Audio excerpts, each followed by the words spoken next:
Bonjour à toutes et à tous et merci d'être avec nous pour cette émission dédiée à l'expansion des marques à l'international. On sait que c'est un sujet qui peut concerner une multitude d'acteurs, de secteurs et de tailles variées, des startups qui cherchent à devancer leurs concurrents sur des marchés étrangers, des plateformes qui cherchent à obtenir une taille critique ou encore des entreprises classiques qui veulent simplement avoir de nouveaux relais de croissance à l'étranger. Alors, on va avoir l'occasion pendant cette émission d'évoquer une multitude d'acteurs, Clo19 par exemple, Arco Pharma, Quanto, Cegid, ou encore le groupe BMW et même la marque Bonne Maman. Donc on voit qu'a priori, peu de choses en commun entre ces entreprises et ces marques et pourtant elles font toutes face au même défi, celui de l'internationalisation avec un besoin de mutualiser d'un côté un certain nombre de process ou d'outils pour faire des économies d'échelle et donc être performantes sur ces différents marchés, mais aussi le besoin de s'adapter marché par marché, bien sûr, et d'avoir une certaine flexibilité pour pouvoir répondre aux problématiques locales. Cet équilibre, notre partenaire Serviceplan, eh bien, voilà, c'est leur quotidien, puisque Serviceplan est l'un des principaux groupes de communication indépendants au monde, présent sur 16 marchés en Europe, en Asie ou encore en Amérique. Et la particularité de Serviceplan, c'est d'être organisé en House of Communication. Et j'ai la chance aujourd'hui d'être accompagné sur ce plateau des représentants, les représentants des têtes pensantes de Serviceplan de la House of Communication pour la France, à savoir à ma droite donc Carole Giroux. Bonjour Carole. Bonjour Clément. Présidente de Serviceplan Group en France. Vous êtes accompagné de Stéphane Perrault, DG de l'agence créative Serviceplan. Bonjour Stéphane. Et à ma gauche, Marion Dolbeau, DG de Média Plus, donc l'agence média. Bonjour Marion. Bonjour Clément. Et Pierre-Emmanuel Muller, DG de Plannet, l'agence digitale de Serviceplan. Bonjour Pierre-Emmanuel. Bonjour. Donc voilà, les différentes entités qui composent cette House of Communication. On va avoir l'occasion de revenir sur votre actualité puisque vous partez justement des spécificités de votre organisation pour accélérer le déploiement de votre offre internationale. Donc on va avoir l'occasion de revenir sur cette actualité, mais peut-être pour commencer, Carole, je voudrais vous demander pourquoi ces marques, qu'est-ce qui est déterminant finalement pour une marque qui voudrait aller à l'international à l'heure actuelle ? Alors déjà, on est aujourd'hui dans une tension économique et un contexte qui, pour les marques qui veulent se développer, impose le fait d'aller à l'international et donc de sortir des frontières, on peut imaginer aisément que la digitalisation accélérée par la crise du Covid rend ça facile, puisque finalement on n'a plus besoin de réunions physiques, on peut échanger en réunion Teams, par mail ou autre. On n'a plus besoin d'être dans la même ville pour travailler ensemble. Donc effectivement, ça peut paraître simple, évident et extrêmement accessible. Par contre, il y a un certain nombre de règles, de process pour justement mettre en place une internationalisation efficace qui soit à la fois cohérente avec les équipes, mais aussi avec les objectifs de l'entreprise. Donc voilà, on voit qu'il y a des opportunités qui se présentent à toutes les entreprises, de tous les secteurs, mais il y a des règles à suivre. Et allez-y, donc Marion, avec un premier cas peut-être. On a la chance depuis peu de travailler pour la marque Clo19, qui est la marque e-commerce de vins et spiritueux du groupe Moët Hennessy. Et on les a gagnés. Pourquoi on les a gagnés ? Sur une proposition d'organisation qui finalement alliait deux éléments très importants pour eux. La culture du vin et des spiritueux qui reste française, pour une boîte française, mais des enjeux business beaucoup plus forts finalement à l'extérieur de notre marché. Donc une très bonne compréhension du consommateur allemand en l'occurrence ou anglais, puisqu'on les a gagnés sur ces trois marchés-là, qui nécessitaient des équipes très fortes sur le plan business et très fortes sur le plan des inside conso localement. Donc voilà, on a monté une équipe totalement hybride qui se trouve être aussi le reflet, le miroir de leur organisation interne. Et pour parler du coup de votre expertise sur les médias, j'imagine des marchés qui n'ont rien à voir entre l'Allemagne et la France pour des sujets que je connais, en tout cas sur par exemple l'achat en télé. Bon, ça n'a rien à voir. Bon, là en l'occurrence pour Clo19, ça ne sera pas le cas forcément. Non, en effet. Mais sur les expertises, les problématiques en tout cas qu'on rencontre sur ces différents marchés, voilà, il y a un monde en fait entre les deux, entre les réalités de plusieurs marchés. C'est pas tant le média que la culture client et que la façon qu'ont ces marchés-là de consommer l'alcool, puisque là en l'occurrence on parle d'un alcoolier. C'est vraiment ce qu'ils ont apprécié dans notre recommandation, c'est notre capacité à avoir bien compris le consommateur localement, de les aider à être capable de le convertir et de proposer des stratégies adéquates. Et c'est ça justement l'intérêt, c'est de pouvoir sur chaque marché avoir l'approche culturelle la plus appropriée. Donc j'imagine que parmi Clos 19 en effet est un client, mais vous avez aussi d'autres clients qui vous ont principalement sollicité pour pouvoir répondre à cette problématique. Moi, j'ai parlé d'Arco Pharma. Moi, comme vous l'avez dit, je dirige la partie créative. Donc normalement, ma responsabilité, c'est de faire du contenu pertinent pour des cibles. Et ce client qu'on a depuis 2 ans et demi maintenant est arrivé avec une demande qui était très très inhabituelle, qui est: je suis une marque française, je suis en train de grandir à l'étranger, comment je fais sans froisser les pays pour aligner un peu plus dans le but de faire de plus de business. Et à aucun moment lors du brief était spécifié le type de message. Donc on s'est vraiment attaché à comprendre les problématiques, à interroger les différents pays, à faire en sorte de faire intervenir le réseau pour être plus pertinent. Et c'était assez intéressant qu'il demande ça à une agence dite créative, parce que le but était de faire en sorte que derrière, ça produise des choses qui soient plus pertinentes et qui intègrent les différents aspects culturels des différents pays, comme vous l'avez très bien dit. En faisant remonter voilà, chaque insight local, chaque spécificité locale culturelle, et là on sait qu'il y en a pléthore, si on veut rentrer aussi dans les spécificités entre le marché allemand et ne serait-ce qu'au niveau de l'humour et des marchés plus latins, il y a énormément de choses qu'on pourrait dire Exactement, et là-dessus. sur un marché comme les compléments alimentaires, l'idée c'est de se dire comment je traite à la fois l'origine française de la marque, la conception, l'appréhension de la nature dans les différents pays, qui n'est pas la même du tout, et en même temps avoir quelque chose de suffisamment spécifique pour parler à tout le monde. Bien sûr, bon, ça aussi sur le digital, des contraintes réglementaires, on en connaît Oui, énormément. Le RGPD qui impose des contraintes au niveau européen, mais quand on accompagne nos clients en Chine ou aux Émirats Arabes Unis, on a des problématiques qui peuvent paraître triviales de stockage des données. Donc on peut avoir des problématiques culturelles, locales, vous parliez de l'humour, mais on peut aussi avoir besoin tout bêtement d'offrir des centres de données localisés pour garantir que les données sont ou dans l'Union européenne ou dans un pays en particulier, et qu'elles ne transitent pas, même dans certains cas, entre différents pays. Oui. Et ça, c'est aussi quelque chose qu'on est capable et de concevoir et de déployer concrètement. Donc, il y a énormément de sujets. On pourrait aussi passer, je pense, de longues minutes à évoquer les différents réseaux qui sont les plus utilisés par pays, les différents canaux, la façon dont les gens aussi, le rapport qu'ils ont au digital. Mais peut-être pour rebondir aussi sur un autre cas, vous avez évoqué, Carole, les spécificités. Alors quand on est sur, en effet, on se rapproche de tout ce qui est l'univers pharmaceutique, quand on se rapproche aussi de l'alcool, mais même au final, toutes les marques, des marques FMCG aussi, comme Bonne Maman, pour ne pas la citer, mais puisque vous allez le faire, mais voilà, dès lors qu'on met des produits en rayon, il y a aussi tout un tas de contraintes. En France, on a aussi énormément, mais chaque pays a son Nutri-Score, a des spécificités. Donc là aussi, j'imagine qu'il faut pouvoir avoir une expertise suffisamment variée pour pouvoir répondre à tous ces enjeux problématiques. Sur Bonne Maman, il y a un point assez fondamental, c'est une marque qu'on accompagne depuis, je compte plus, près de 30 ans, qu'on a la chance d'accompagner en binôme de 2 agences avec Marion. Et ce qui est intéressant, c'est qu'on a suivi, on a su s'adapter à eux, leur volonté industrielle d'aller plus loin, de changer de marché, d'aller plus loin à l'international. Et en fait, il n'y a pas une réponse unique de notre part.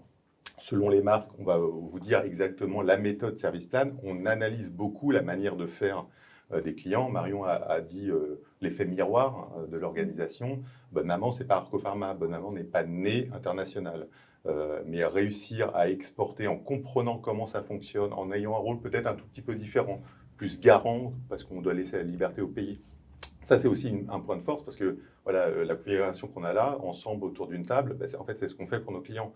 Donc, quand Pem disait la notion de data, moi, je parle de créativité, Marion d'asset, en fait, avoir la chance de pouvoir nous réunir ensemble autour d'une problématique client, c'est assez rare, je pense, oui, pour les clients. Mais en tout cas, merci beaucoup Stéphane, parce que là, vous m'offrez une transition magnifique pour pouvoir justement évoquer un peu plus en avant les spécificités de Service Plan et de cette organisation en House of Communication. Donc, vous avez rappelé tous des problématiques auxquelles serait susceptible de faire face une marque qui voudrait aller à l'international.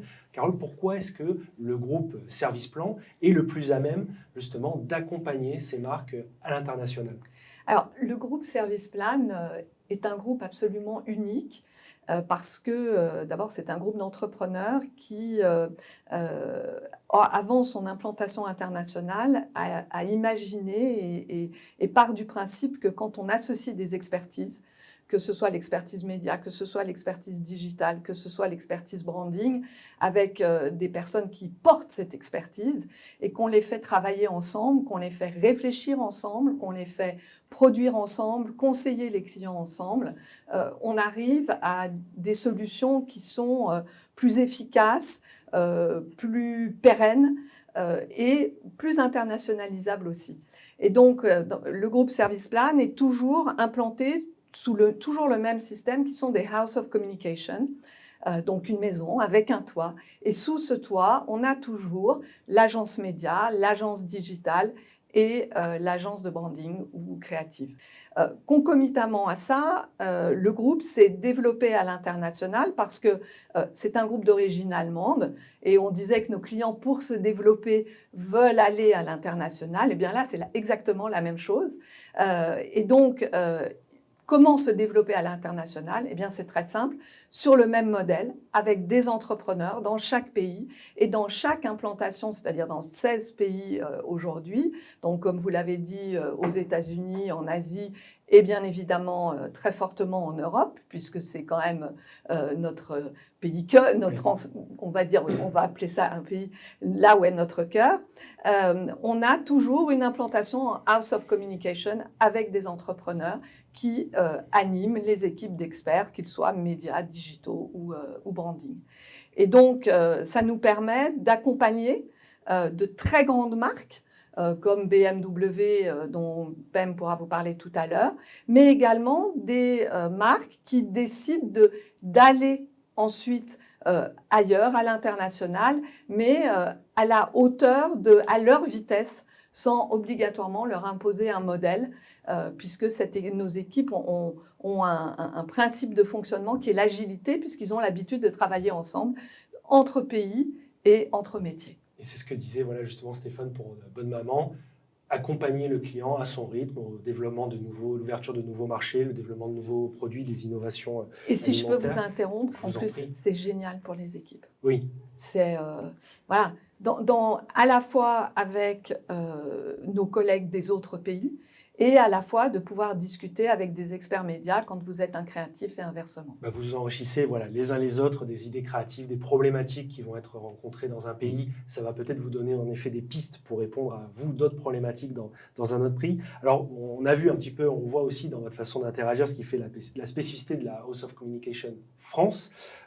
Chaque pays, du coup, est doté d'une structure similaire pour pouvoir justement reproduire cette symbiose, on va dire, entre les différentes expertises et donc accompagner des clients de A à Z, de tout début du projet jusqu'à l'élaboration d'un plan pour aller attaquer justement un nouveau marché et ensuite au quotidien aller pouvoir itérer, améliorer et optimiser les performances. Peut-être, si vous voulez bien, donner des exemples concrets aussi de cette organisation pour des clients que vous accompagnez, comme vous avez cité BMW pour lesquels vous avez mis en place The Marcom Engine, donc une agence intégrée directement chez BMW. On peut peut-être commencer par ça. En fait, ça a commencé en 2019. BMW souhaitait harmoniser, optimiser et accélérer sa communication sur 20 pays européens, tout en servant une transformation de son modèle. Nous, grâce à l'offre qu'on a et au réseau qu'on a, on leur a proposé un système avec une logique de centralisation, donc éviter de dupliquer les campagnes pays par pays, parce que certains modèles, entre la France, l'Italie, la Belgique, quand on les vend aux mêmes cibles à peu de choses près,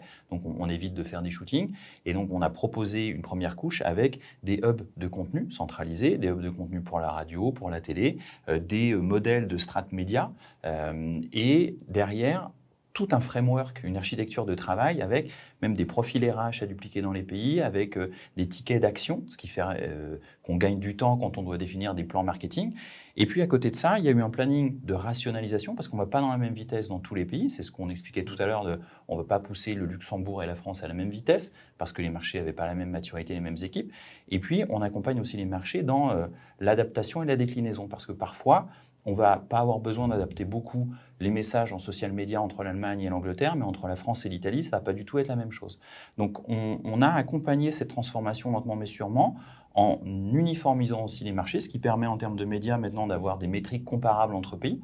Donc on voit l'effet de tout ça. Et pour rentrer un peu dans le détail, dans les chiffres, depuis le lancement de cette collaboration, En France, il y a un remplacement de 10 agences par une seule équipe, donc celle de The Marcom Engine.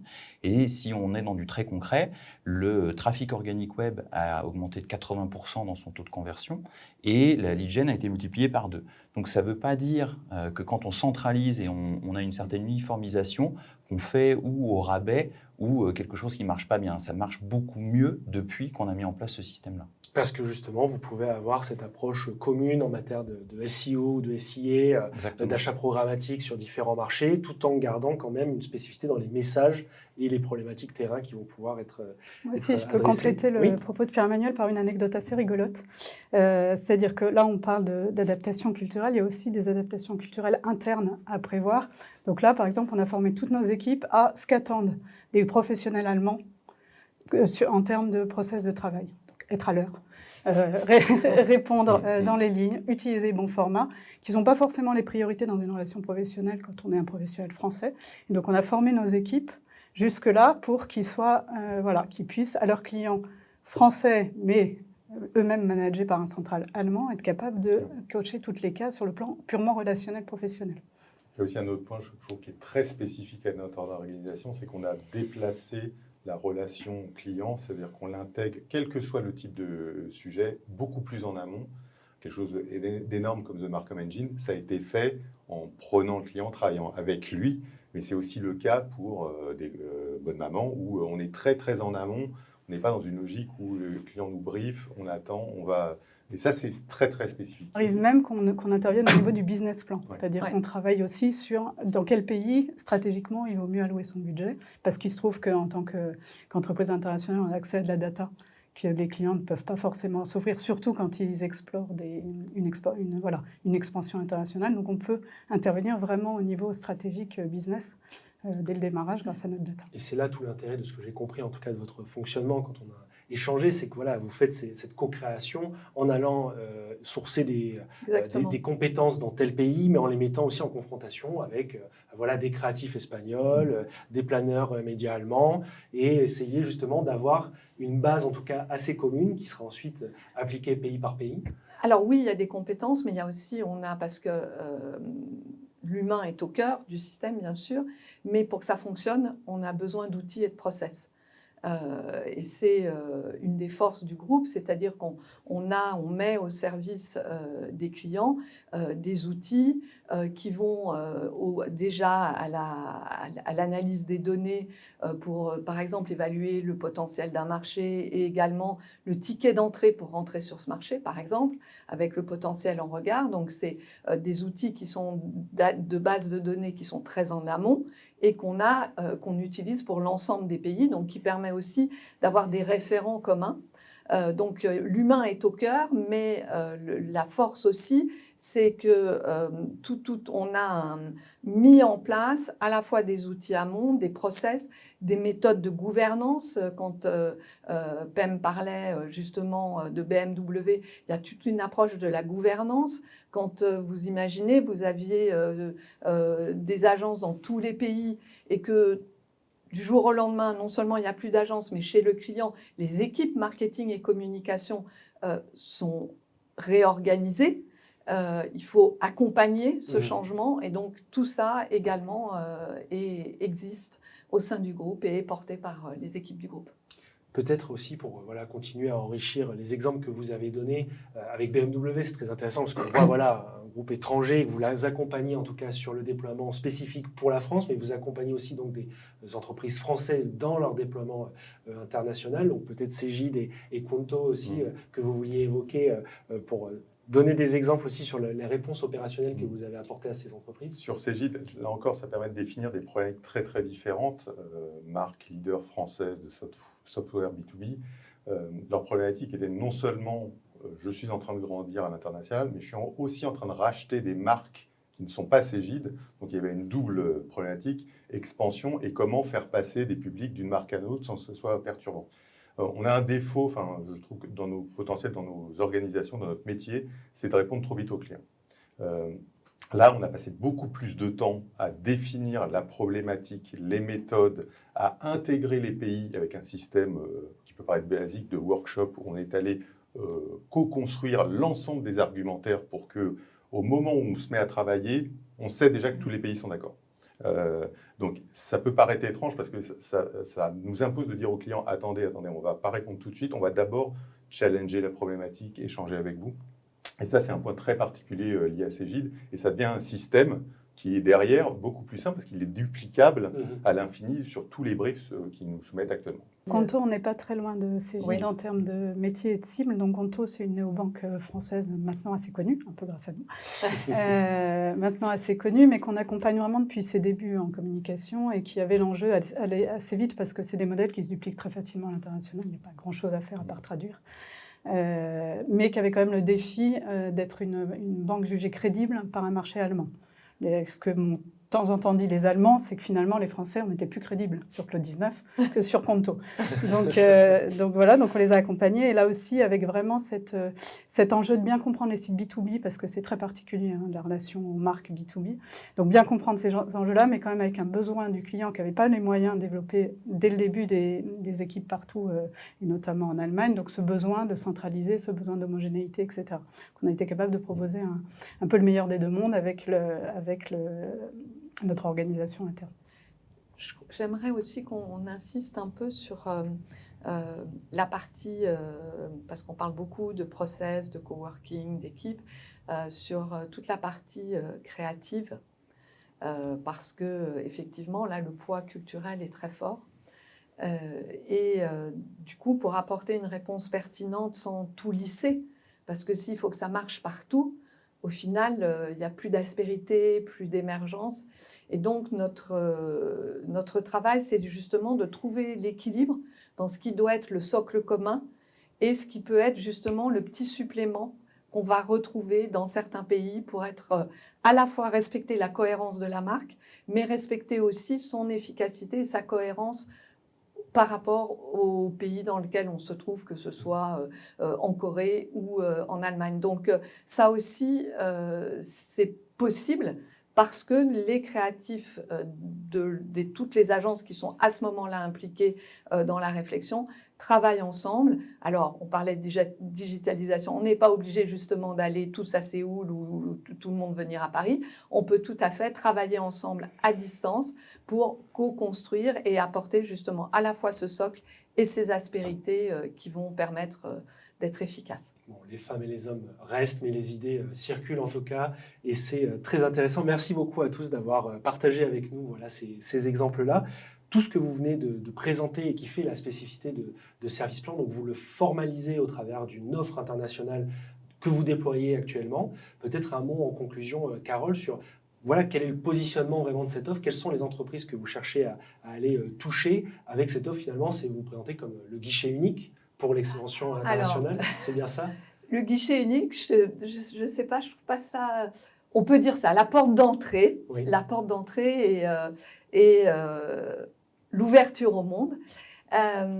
Notre particularité, c'est qu'effectivement, aujourd'hui, on a en face de nous d'autres réponses possibles. Le Service Plan, le groupe Service Plan, avec Media Plus, Plannet et Service Plan, apporte une réponse qui est agile, qui est adaptée au niveau de maturité des marques qui veulent attaquer de nouveaux pays et se développer à l'international.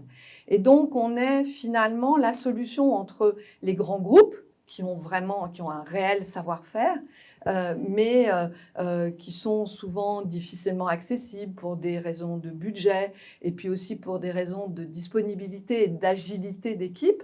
Et puis des agences indépendantes qui ont des partenaires à l'international, mais qui n'ont, comme ce sont que des partenaires, ne partagent pas la même culture, les mêmes méthodes, les mêmes process, la même passion pour un même et unique client, et donc n'ont pas cette capacité à travailler réellement ensemble. Bon, merci beaucoup en tout cas de nous avoir laissé entreapercevoir lors de cette émission les spécificités de Service Plan aussi. Et merci beaucoup pour cette conclusion, Carole. Donc moi, Je vous remercie aussi, chers auditeurs et personnes qui nous suivent, d'avoir suivi cette émission. Je vous invite à suivre l'actualité de Serviceplan qui va continuer à être alimentée, notamment sur ce sujet de l'international tout au long de l'année. Si la problématique vous intéresse, vous pouvez aussi les contacter directement pour échanger. Merci beaucoup à tous d'avoir été avec nous aujourd'hui. Je vous dis à très bientôt pour une autre émission. Merci beaucoup Clément.